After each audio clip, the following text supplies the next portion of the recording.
নমস্কার সবাইকে। গত ভিডিওতে আমি আপনাদের বলেছিলাম দেবহাটা পাটবাড়ি মন্দিরের রথযাত্রার সম্পূর্ণ ভিডিও আপনাদের সামনে তুলে ধরব।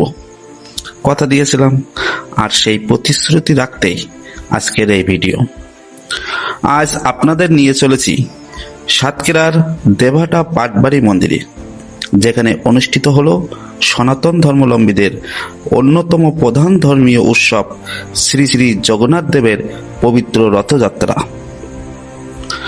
আপনারা দেখতে পাচ্ছেন ভগবান জগন্নাথ বড় ভাই বলরাম এবং বোন সুভদ্রাকে সুসজ্জিত রথে বসিয়ে হাজারো ভক্ত আনন্দ ও ভক্তি ভরে রথ টানছেন।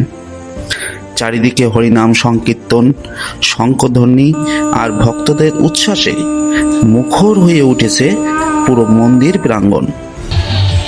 এবার জানুন রথযাত্রা সম্পর্কে কয়েকটি অজানা তথ্য। জগন্নাথ দেবের রথের নাম নন্দীঘোষ, আর এই রথে থাকে মোট 16টি চাকা এবং এর প্রধান রং হলুদ ও লাল। প্রচলিত মতে রথ টানার দড়ির নাম শঙ্খচূড়।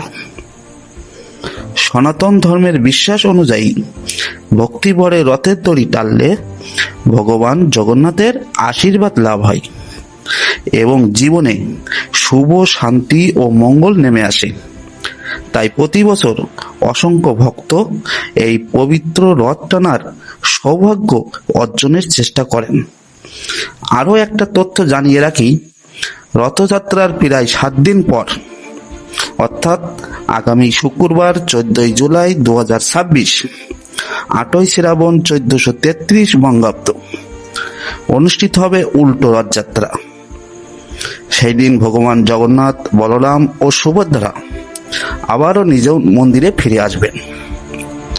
আপনারা যদি উল্টো রথযাত্রার ভিডিও দেখতে চান তাহলে অবশ্যই কমেন্ট করে জানাবেন। ভিডিওটি ভালো লাগলে লাইক, কমেন্ট ও শেয়ার করবেন। সবাইকে অসংখ্য ধন্যবাদ। জয় জগন্নাথ।